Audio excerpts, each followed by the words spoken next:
Bom dia, a paz do Senhor e Salvador Jesus Cristo.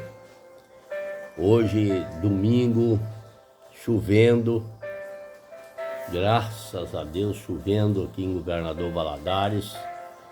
São precisamente, deixa eu dar uma olhada aqui nas horas, são 6 horas e 56 minutos,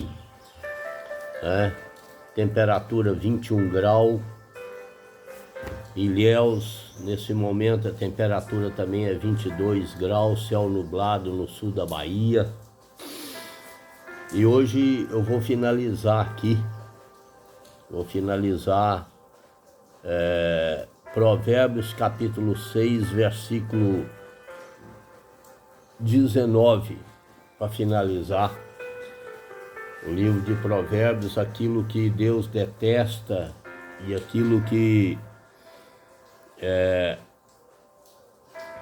fere ao coração dele, né? Aquilo que deixa ele muito triste, angustiado. Então eu quero compartilhar contigo nesta manhã essa palavra, né? A Bíblia diz que a Bíblia fala assim: exortação adquirida a sabedoria e apartar-se do caminho dos ímpios. Provérbios capítulo 6. A Bíblia diz assim, mas antes disso eu quero convidar você a ficar até o final, porque nós vamos fazer uma oração, vamos orar ao Senhor nesta manhã pela tua vida, pela minha vida. Os tempos são maus, a cada dia que passa a malignidade está aumentando mais, o amor de muitos esfriou mesmo. E outra coisa que nós devemos ter em mente é que eu quero orar para que toda maldição lançada sobre sua vida caia por terra nesta manhã, em nome de Jesus. E antes aqui de fazer a leitura, eu quero mandar um abraço para todos os meus irmãos, amigos, colega aí, né, de Campinas, estado de São Paulo, aí no Parque Valença 1, o nosso pastor abençoado, pastor Ismael, a irmã Maria do Carmo, o pastor Alisson, a irmã Mabel, né, e os outros pastores aí, o pastor Bispo, a irmã Maria Bispa, né, e outros pastores, o irmão Jackson, a irmã Carol e todos aí da igreja aí, né? O nosso pastor também, eu esqueci o nome dele agora, me fugiu da mente, né? Fugiu da mente o nome dele e o da esposa. Um abraço para todos aí da congregação do Parque Valença 1, que Deus abençoe todos vocês, né? As irmãs do Círculo de Oração, a irmã Francisca, e todas as outras mais aí que tem orado pela minha vida, tem intercedido pela minha vida. Eu agradeço muito a Deus pela vida de vocês. Se eu lembrar o nome, eu falo aqui no final aqui. É porque agora eu estou me concentrado nesse texto bíblico.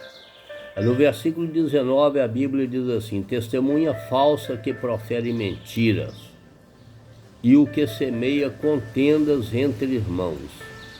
Testemunha falsa que profere mentira. Essa palavra me leva para 1 Reis, capítulo 21, do versículo 2 até o 26. A palavra de Deus fala sobre Nabote, né? Sobre Jezabel, Acabe. E Acabe aqui, se nós for levar pelo lado espiritual, que é o lado que nós temos que levar, ele está aqui representando o inimigo das nossas almas. E Nabote, aquele que tem a vinha, que é algo precioso da parte do Senhor, que está assim representando como um herdeiro daquilo que Deus deu para nós e temos para nós, porque nós somos mordomo, então nós temos aquilo que Deus deu. A vinha representa aqui dons espirituais, aquilo, a fé, aquilo que Deus te deu para você herdar, para nós herdar a vida eterna. Então, por que eu falei que me leva ali? Porque aqui eu separei uma parte aqui do versículo, deixa eu ver se eu consigo encontrar aqui. Diz assim aqui: então vieram 2 homens malignos, sentaram-se defronte dele e testemunharam contra ele, contra Nabote, perante o povo, dizendo: Nabote blasfemou contra Deus e contra o rei, e o levaram para fora da cidade e o apedrejaram e morreu. Então mandaram dizer a Jezabel: Nabote foi apedrejado e morreu. Uma tragédia aconteceu, né, com o servo do Senhor, por um espírito de inveja, um espírito de querer mais além daquilo que já tem, apesar que Acabe queria comprar a vinha. Mas não se vende dons espirituais, talentos que Deus nos dá, isso não é vendido, isso não vende. Eu já expliquei no início que a vinha representa dons espirituais, representa talentos, representa promessa de Deus na nossa vida, para a vida eterna. E Nabote era um servo.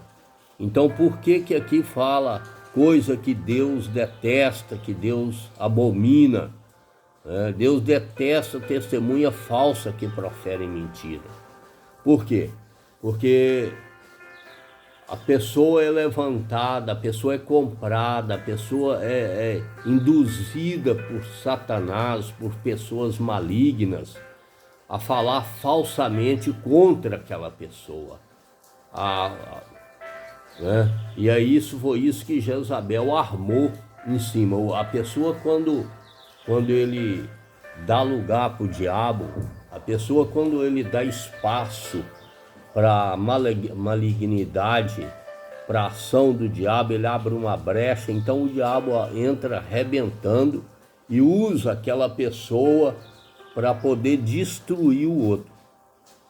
E isso eu vou se referir ao meio evangélico, ao meio cristão, que usa demais essas coisas. Infelizmente existe homens que estão à frente de igreja, mulheres que estão à frente de igreja, que dão prioridade a conversinhas fiadas, a pessoas que às vezes vai lá com falso testemunho falar do outro ou da outra, e essa pessoa, dirigente ou pastor ou dirigente que está na frente da igreja, em vez de orar, de ir para o joelho, chamar a pessoa para orar, buscar a Deus, procurar diante de Deus se a situação é verdadeira ou é falsa, para depois a pessoa tomar atitude,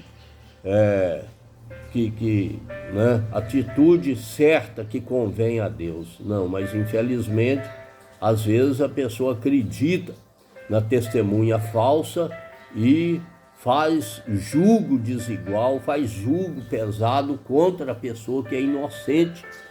E isso não é só no mundo real, não. Isso é dentro das igrejas. Às vezes existe isso, né? Hoje a situação está tão difícil que graças a Deus por isso. Porque eu falo graças a Deus porque pessoas são processadas por caluniar pessoas dentro de igreja ou fora de igreja, de calúnias, de testemunhas falsas. Mas até que isso aconteça, que seja descoberta a verdade, a vaca já foi para o brejo, modo de dizer, com chifre e tudo, né? A pessoa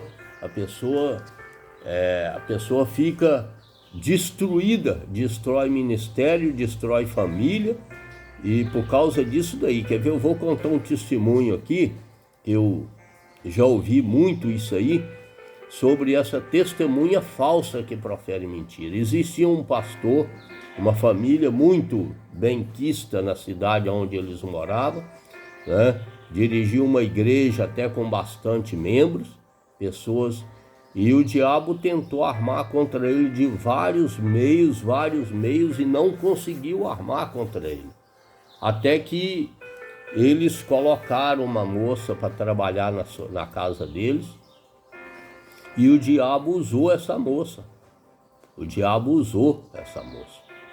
Essa moça trabalhava num hospital, e esse pastor caiu em cama um dia e foi sendo levado ao hospital.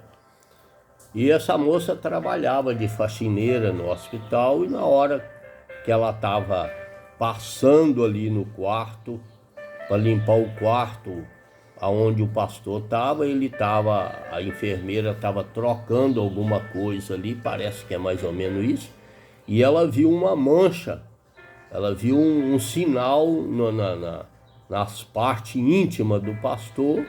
E ali o diabo usou ela em cima daquilo ali, o diabo foi tramando até colocar ela dentro da casa desse pastor. Esse pastor recuperou e a moça foi trabalhar lá para ajudar na limpeza. A moça pegou um bilhete, colocou um bilhete, né, no paletó do pastor, e a mulher do pastor viu aquele bilhete e começou a levantar questão contra o marido por causa daquilo. Então chamaram a moça, né, descobriram a moça, chamaram a moça falou sobre a mancha na parte íntima do pastor, falou para a mulher do pastor, e a mulher do pastor sabia que ele tinha aquela parte íntima mesmo, e falou: realmente, meu marido está no erro. E aquilo ali causou uma polêmica tão grande com o pastor presidente da igreja. Ele foi chamado, tomou a carteirinha do pastor, expulsou o pastor da igreja, excluiu o pastor. A mulher saiu, largou o pastor, casou com outro homem depois de alguns anos. O pastor foi embora para um sítio e ali ficou, acabou o ministério, acabou a família. Depois de 20 anos, a mulher foi tomada por um câncer daqueles piores dos piores, e chamou, depois de muito sofrimento em cima de uma cama, chamou o pastor presidente e foi contar o que ela fez há 20 anos atrás. O pastor presidente, já velhinho, pegou a carteirinha do pastor e foi lá no sítio levar para o outro pastor. O pastor rejeitou, eu também rejeitaria, porque por que ele não investigou o caso primeiro, foi orar, foi buscar a Deus, foi criar uma situação ali, porque Deus é aquele que revela o oculto e profundo e traz à existência a verdade, a realidade. Ele destruiu uma família e depois queria que o pastor voltasse na maior cara de pau. Então, por isso que Deus detesta testemunha falsa.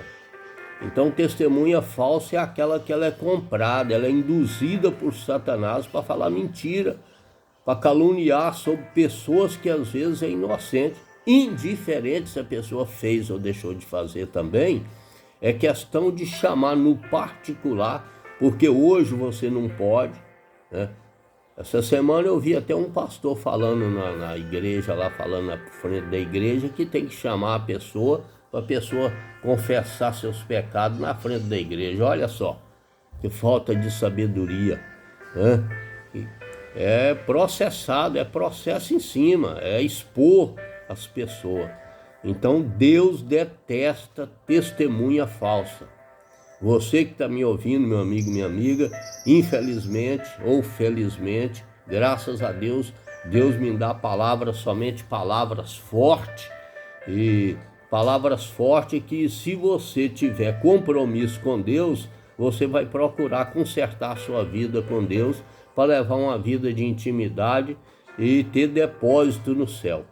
Fora disso, a pessoa que quer levar de qualquer maneira, ele vai ouvir a falsa testemunha e não vai procurar descobrir a coisa da maneira que é. E a última coisa aqui é o que semeia contenda entre irmãos.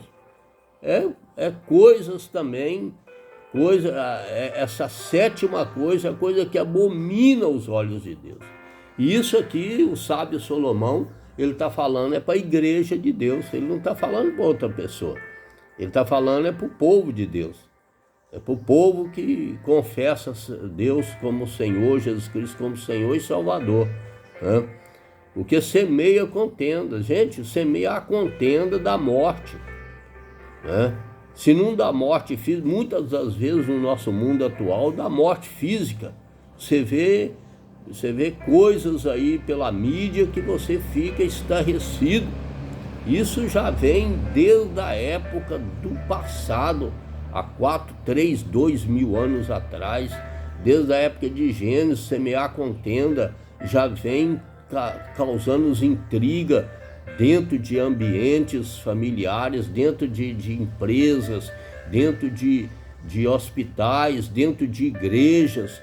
A pessoa semeia contenda, fica a vida dele, ele empresta a boca para Satanás e fica o serviço dele é semear contenda, é falar mal do pastor, é falar mal do padre, é falar mal de isso, é falar mal daquilo outro, e o outro semeia daqui para lá, e aquilo vai semeando, vira uma bola de neve, e Deus abomina. E abominação é coisa séria, irmãos. Por isso que eu falo sempre. Às vezes a pessoa quer expulsar o outro da igreja porque ele caiu com a mulher do circo de oração, ou caiu com a mulher lá, outra lá, e prostituiu e quer destruir o irmão, quer acabar o irmão, quer acabar a irmã. E a Bíblia fala muito claramente em Coríntios capítulo 7 que esse pecado é pecado contra o corpo, porque o corpo é templo do Espírito Santo, né? É pecado contra o corpo. Mas agora, esse semear contendas, ele abomina, Deus vomita, Deus detesta, Deus rejeita, Deus vira as costas. Eu posso dizer dessa maneira que Deus vira as costas para essa pessoa que semeia contenda. Se você, meu amigo, minha amiga, meu irmão, minha irmã, que está me ouvindo, que vai me ouvir na rede social aí, no YouTube, no Facebook, se você tem esse mal na sua vida, procura se consertar enquanto é tempo, porque a pessoa que semeia contenda, ele destrói muitas vidas, ele destrói pessoas. Você viu aí o caso de Jezabel com Nabote, né? A pessoa morreu inocentemente, né? Aí mata a pessoa espiritualmente, a pessoa depois não quer mais ir para a igreja, a pessoa não quer mais frequentar, nada mais faz a pessoa voltar, entendeu? E o que semeia contenda, e o que semeia contendas, e o que é falsa testemunha, fica de boa, porque ele está usado pelo inimigo, ele ainda acha graça, ainda bate palma, ainda fala bem feito ainda. Então isso aqui é um alerta. É um alerta para você, meu irmão, minha irmã, meu amigo, minha amiga. Fica atento. Fica atento. Você que quer servir a Deus de coração, você que quer servir a Deus de toda a sua alma, você que quer ter o privilégio de herdar a vida eterna, então cuidado de ser falsa testemunha e semear contenda. Cuidado com esse tipo de coisa. Entendeu? Porque Jesus Cristo está voltando. Muitos não estão acreditando, não. Mas Jesus Cristo está voltando. Mesmo se ele não voltar para buscar a igreja hoje, ele pode voltar para você hoje ou amanhã. Quantos dão um piripaque aí e bate biela e já era? Entendeu? Então, se converte. Se conserta hoje ainda, se for possível, nos cultos que vai haver hoje à noite. Se você tem esse mau hábito na sua vida de semear contenda, de ser falsa testemunha, de falar coisa que você não tem certeza, não tem convicção que a pessoa fez, é semear contenda. E mesmo se você tiver certeza 100%, se você é cristão, você não tem direito de condenar a pessoa, porque a pessoa amanhã pode se arrepender, ou pode se arrepender daqui 5 minutos do que ele fez, e você que semeou a contenda vai para o inferno e ele herda a vida eterna. Então, nem se a pessoa fez, você não tem direito. Você pode falar para o seu líder evangélico e ele vai tomar as atitudes cabíveis a quais ele, dirigido pelo Espírito de Deus, ele vai tomar. Amém? Vamos orar? Senhor nosso Deus e Pai, nós te agradecemos pela palavra lida nesta manhã. pela inspiração de falar a respeito da tua palavra. Eu apresento esse irmão, essa irmã, esse amigo, essa amiga. Pai querido, que o Senhor possa criar libertação, trazer arrependimento genuíno na vida daquela que semeia contenda, que é falso testemunho, Pai. Que o Senhor possa trazer libertação nessa família, nessa casa, nesse lar, nessa igreja, nessa empresa. Que o Senhor possa trazer libertação e cura espiritual para a glória e honra do teu nome. Visita os hospitalizados nesta manhã, tanto criança quanto adulto. O Senhor é médico dos médicos, cura, Pai querido, aquele que é para a vida, vida, aquele que é para a morte, o Senhor prepara para morar num céu de glória. Pai, abençoa, liberta os mendigos, os andarilhos, os moradores de rua, Senhor, e que toda obra de macumbaria, bruxaria, feitiçaria, magia negra, que foi mandada, que foi feita na Mata Virgem, na encruzilhada, na beira da praia, nos terreiros, que caia por terra agora, Pai. Em nome de Jesus, que tudo aquilo que foi feito no cemitério caia por terra agora. Em nome de Jesus Cristo. E que o Senhor possa abençoar essa família com toda a sorte de bênção. Em nome do Pai, do Filho e do Espírito Santo. Em nome de Jesus Cristo. Amém. Que Deus te abençoe poderosamente. Que você tenha um domingo abençoado. Prepara seu guarda-chuva, porque o tempo está frio e chovendo. Amém? Um beijo no coração para todos. Agora eu lembrei, o pastor Alex, um abraço para o pastor Alex aí, para a irmã Adriana, né? Em breve ele vai ser papai aí, glória a Deus, e que Deus abençoe todos vocês aí, em nome de Jesus. Amém.